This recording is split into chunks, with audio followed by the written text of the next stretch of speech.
Les 4 fers en l'air derrière la serrure.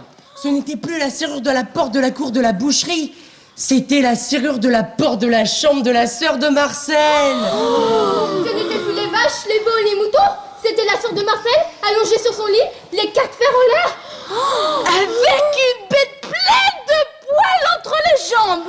Une bête pleine de poils entre les jambes. Ça alors! Avec Marcel, on n'avait jamais vu une bête pleine de poils entre les jambes de sa sœur. On regardait derrière la serrure, on écoutait encore, c'était quelqu'un. Il y avait quelqu'un dans la chambre de la sœur de Marcel avec la sœur de Marcel.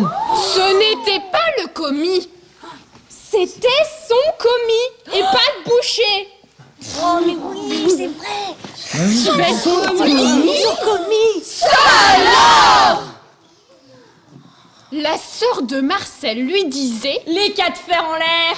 Viens par ici, mon coco. Je n'aimais pas beaucoup que la sœur de Marcel dise au commis du boucher: viens par ici, mon coco. Mais le commis du boucher venait quand même par ici, mon coco, caresser la bête pleine de poils de la sœur de Marcel. Il venait, mais il retirait d'abord son tablier, ses bottes et son chapeau de commis boucher. Il retirait son caleçon, ses bretelles, sa ceinture de flanelle et son caleçon mon coco. Et ça monte. Le commis du boucher retirait tout derrière la serrure, mais il gardait quand même sa montre et ses chaussettes. Il sautait sur le lit avec sa montre et ses chaussettes. Et son zizi de commis boucher, 3 fois plus grand que ceux du certificat. Il sautait sur le lit, il caressait la bête pleine de poils de la sœur de Marcel, et la sœur de Marcel caressait le zizi du commis du boucher. Ils caressaient tous les deux derrière les serrures en se disant des mots gentils. Petit ou viens par ici mon coco. Mais d'un seul coup, le commis du boucher se mettait en colère. Il sautait entre les jambes, les 4 fers en l'air de la sœur de Marcel.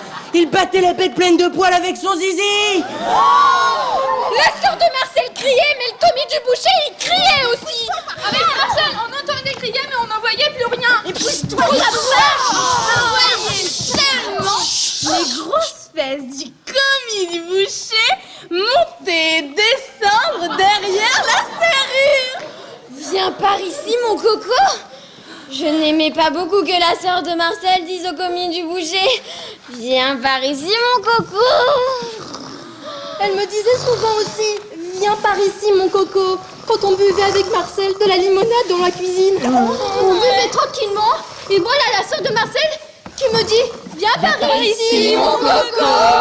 Prendre un bonbon ou une cigarette au chocolat. Je n'aimais pas ça du tout. J'avais toujours envie de lui dire: Va-t'en avec